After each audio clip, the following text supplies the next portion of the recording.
My interpretation of true wealth is I think it's really based on what, in the African context, what wealth was. And it really was the ability to leave a lot of stuff behind for the family, and in the African context, the father was the custodian of the wealth, and so what I've lived in my life is seeing lots of, especially in my family, not much wealth being left by the people who depart, and then my wanting to change that and say, hang on, it can't be that people inherit debts and unfulfilled obligations. Rather, let's create a way that that people can be able to leave something. I've sort of turned that into a life mission and a business, and that's what's called Livestock Wealth. Me going on and studying engineering and becoming an electromechanical engineer, definitely the end goal was to ensure that I'm on the fast track towards being able to create wealth. Where I grew up, there wasn't much wealth lying around. When I used to see my mom's payslip, it didn't show wealth at all. She was a school principal. So I then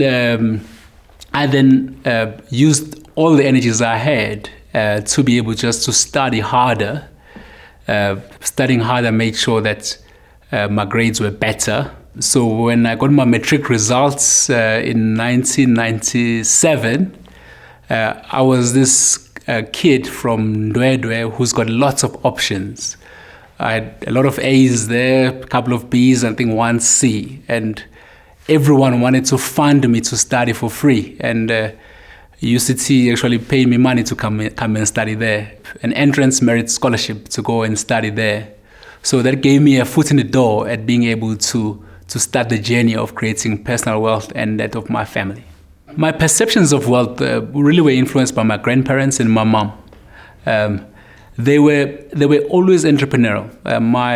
My grandparents, they kept cattle. They used to use that to pay for school fees when my mom had to go back to school because there was no loan companies at the time.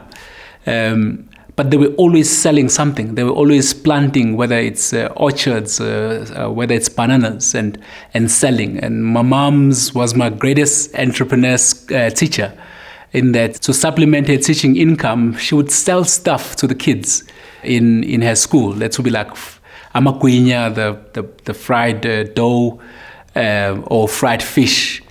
And I would always get my own share to go and sell at my school. And I amassed a lot of cash in that way. In fact, I would keep all my money, put it under some mattress somewhere where no one can see it. And my mom would always come back to me just before month end and ask me to loan her my cash. So I was from a very young age a banker. Yeah, but she never paid me to this day. And so my cash collection skills were not that high, but that was the first few examples of me being able to see how wealth is created, which is sell stuff, find stuff to sell, find something someone needs, make them pay for it, and then you get money in your pocket. When I started working in 2002, I was a strategy consultant at Accenture. Not sure how to say the name.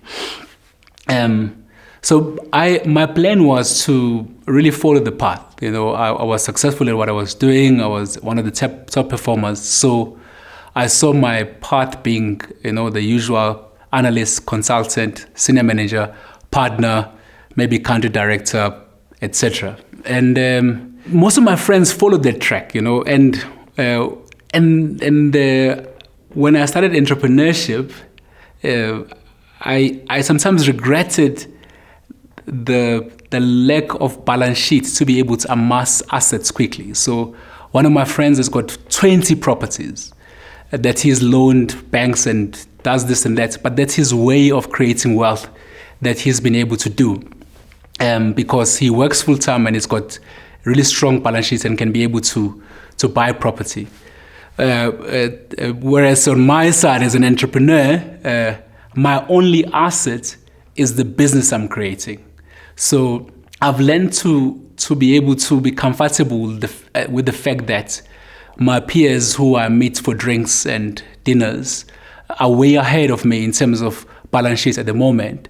But in terms of my own journey, in terms of the fact that what I'm creating may still be at a toddler stage and is growing, and really my pension fund is the asset that I'm creating, which is my business. In this case, Livestock Wealth. And for me, that is where I see myself being able to, in 10 years, have created an asset of value that could be listed on the JSE or elsewhere that people will want to be part of, and then that becomes my retirement fund. So my perception of wealth has changed in terms of saying,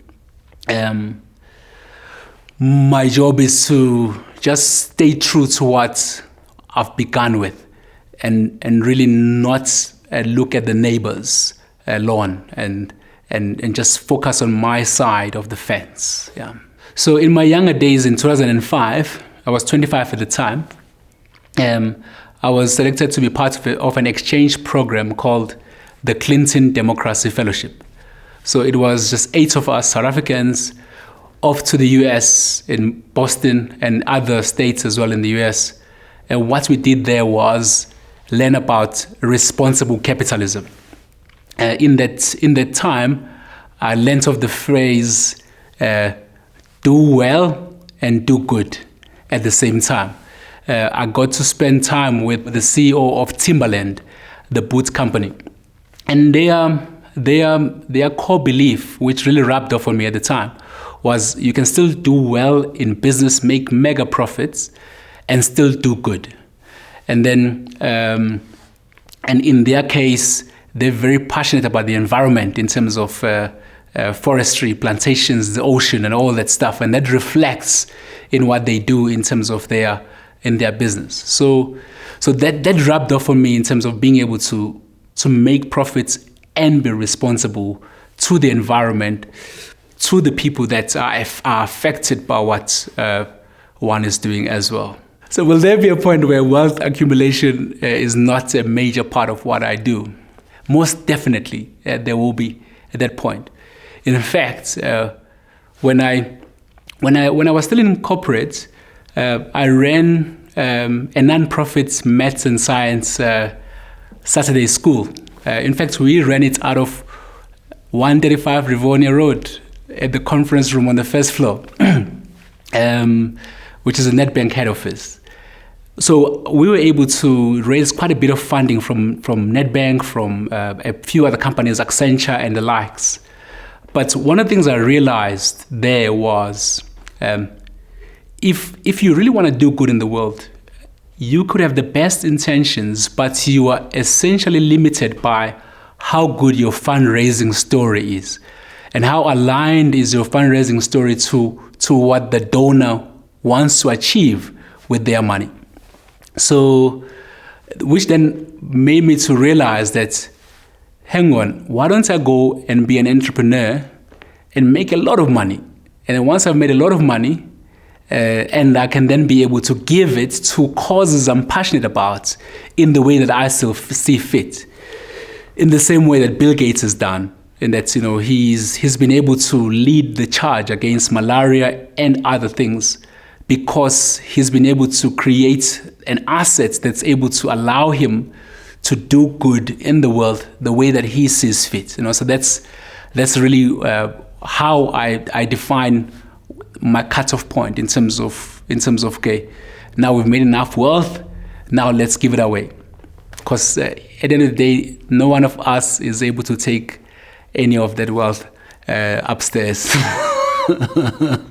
Wealth creation is definitely an enabler of happiness. If you look in the South African context, most families, if the family is able to provide for its needs, if the kids are able to go to school immediately after finishing high school, if they're able to go to the right school, then the kids are able to become independent adults who are members of society, who contribute to the country. If that's not happening, we find that those kids become a liability to society. They become what drains the fiscus in terms of crime, in terms of prison, in terms of all the other ills that really befall us. And I think if a country and a family rather is able to provide for its own self, which is what wealth enables one to be able to do, it creates an environment where happiness is able to happen. My message for young people who are starting work, planning to leave work and start the path of entrepreneurship is a very simple one. In fact, I borrow it from one of my great mentors, Ken Robinson at Accenture. There was a time when I was really frustrated about 7 years ago. I felt like my career was not moving. Business wasn't doing well, etc. And one of our mates, I explained to him my dilemma. And he said to me, Shezi, I think I was 32 at the time. Shezi, you're only 32 years old. In your 20s, you're still figuring out yourself, who you are, what you want to do, what your life is really about.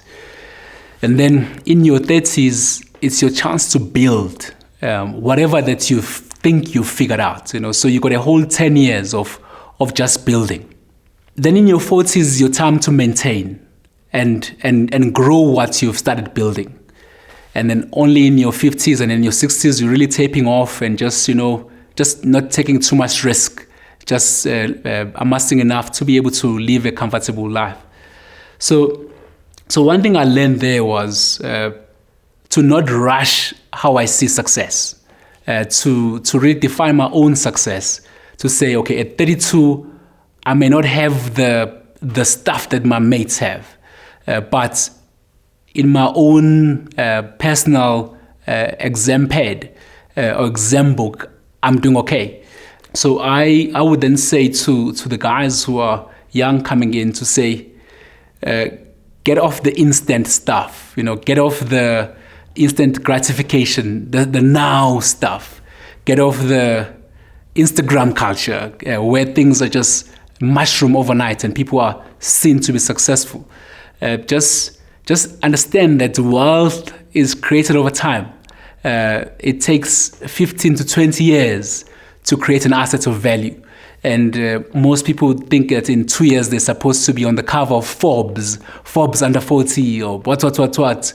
And people actually get depressed by not being on the cover of a magazine, whereas it is not success, because really success is really the progressive realization of whatever you've set yourself as your target for that, for your own life, and most people really spend their entire lives not knowing what they want, and then they go to hell and back trying to find what they don't know what it looks like. So they don't know what they want. They just go searching and they go through hell trying to find something they haven't defined what it is. So that'll be my only take to the young guys.